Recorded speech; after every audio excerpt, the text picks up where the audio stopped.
The next story is Marvin's Apotheosis, written and narrated by Alan Walton. This is the true story of something remarkable that happened just a few years ago. I swore I would never discuss it with anyone, but now, in the light of recent events, I feel compelled so to do. It is almost that I don't have the free will to prevent this tale being told. For months now I've held all of this close to my heart, fearful that once the truth be known, that terrible things could happen. Not just to me, but to everything we all hold dear. Where to start? I'd just started a new job as a clerk in an electrical supply company in Swindon.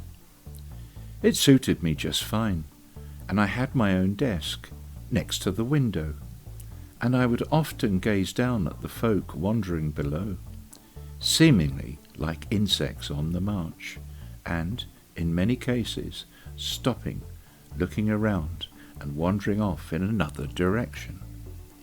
None of it really seemed very logical, but then again, nor did anything else that my fellow humans did, and I being one of them. My day world was following up on all overdue invoices, and I'm telling you now, I worked hard at it, losing myself in the safety of numbers. They did not change. They did not change their mind. They were a reassuring constant to me. Always have been. 5:30 p.m. came around too fast, and it would be time to leave. I usually departed the building around 5:45, jumped on my bike and made my way home. There was always a knot in my stomach as I rounded the bend that led to my cottage and to my wife and family. It is true to say that I love my children. I really do. But whatever love I had for my wife had been eaten up by her incessant nagging and dark moods. I wanted out, but I simply could not leave my children. The pain would be far too great to bear. You know, I had to find coping strategies to eat up the time between finishing work and the wonderful inky black joy of sleep. I developed the art of pretending to listen as she whittled on and on and on, citing so many of my misdemeanours that I lost track. There were so many, in her mind. Not to worry, though. They would be repeated several times over and over and over, almost in the same order. I would retreat into the dining room and engage in all types of reading, from fiction, from a superhero that was always calming, to blogs on quantum physics, and lately into the study of intelligence itself. I knew I had the intelligence myself to be able to dig deep into what consciousness actually is.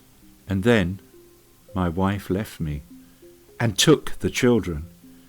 It's been several years now, and the pain has to some extent diminished.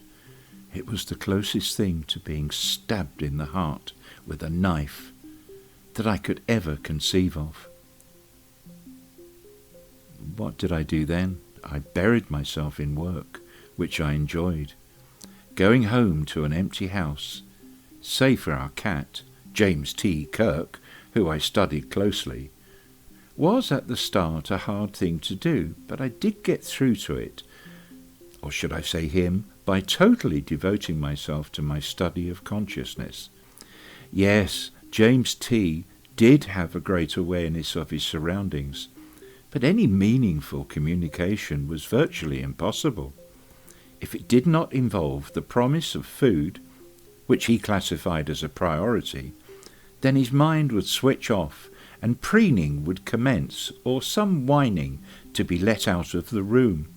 Quite often I would look at bacteria and small life forms through my microscope. I would look at their movements and see more sense than looking at scuttling humans from my office window. I wondered if there was a chance that I could communicate with these minuscule life forms, but, alas, came to the conclusion that a sophisticated brain was needed for true communication of the highest order. My studies never wavered, and one day I saw an ad for the local super aquarium in Swindon, and they had announced that they had taken possession of a large octopus. Fascinating creatures. At that time it was housed in a holding tank to ensure it had no disease, which might transfer to a myriad of interconnected tanks to the side of people passing by and over their heads. The main tank complex was huge. My appetite had been whetted as I waited to pay a visit. I'd never been before, and yes, it would be a great day out. I arrived at the super aquarium, eager to see all of the species of water life. There was such diversity, from small sharks to anemone, right down to small worms, raising their heads from the sand and crevices. I guess I spent most of the afternoon enjoying the living show, but at the back of my mind, my heart was set on seeing the octopus, albeit in a simple holding tank. Most of the visitors had left, and I found myself and one of the staff in a large room with the octopus tank. The old guy in charge told me, Norman, that's what they called him. He was ready for his tea. I watched, fascinated, as small dead fish were thrown into the tank. The apparently lifeless, amorphous shape in the corner of the tank suddenly shot up and careered to the front where the fish were sinking. It was as if the creature, Norman, had provided some precognition that food was going to be provided. Norman looked up at me with an intelligent eye and his sharp beak opening and closing, tentacles splaying out in all directions as they caught the falling food. The suckers on the tentacles were purpley red and looked like jewels. How it could perform all of those actions simultaneously certainly suggested a very sophisticated brain. I told the keeper that I was a student of consciousness and that I was eager to attempt some communication with the creature.